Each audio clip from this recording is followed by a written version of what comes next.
Good morning, Eastern North Carolina. I'm meteorologist Russell James. Today is a first alert weather day. We're going to be watching out for a few heavy downpours, not expecting a total washout. There will be a couple breaks in between for all of the east. Some locally heavy rain around 1 to 2 inches will be possible, especially along areas south of Highway 264.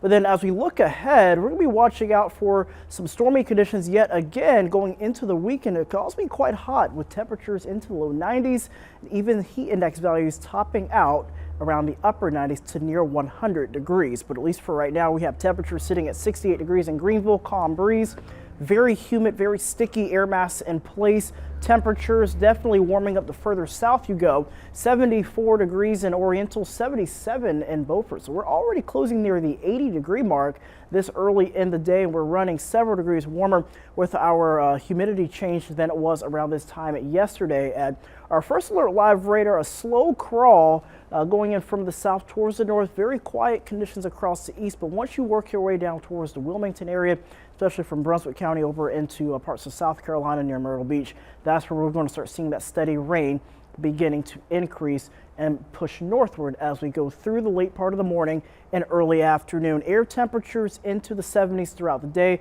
We'll have the southeasterly breeze throughout the afternoon. Can't rule out a rumble of thunder, maybe a few stray water spouts along the coastal waters. If you're thinking about going to the coast later today, definitely some elevated rip currents and some high surf, so something just to keep in mind.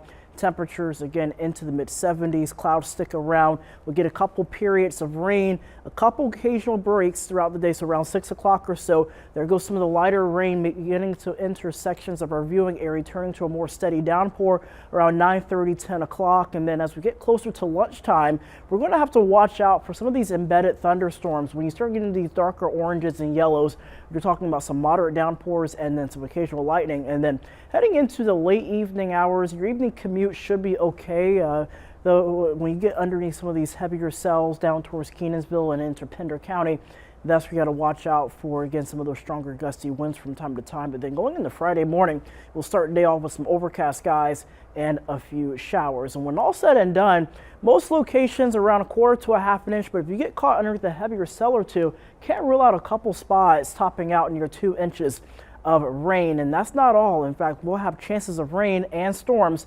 over the next several days, especially going into Saturday evening.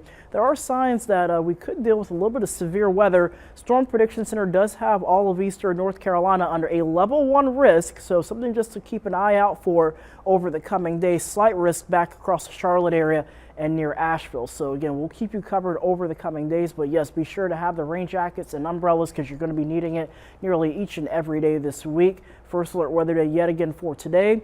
Showers end as we go into Friday, highs into the middle 80s. And if we're able to get enough sunshine with the northwesterly wind, certainly down on the downward slopes of the mountains across parts of the sandhills, we'll be able to see those temperatures crank up into the upper 80s, close to around 90 degrees, up to 92 in some spots. 70% chance of rain Saturday night into Sunday, and then unsettled throughout next week. Overnight lows into the 60s and 70s. Stay tuned to WITN, WITN.com, and the WITN First Alert Weather app for the latest information.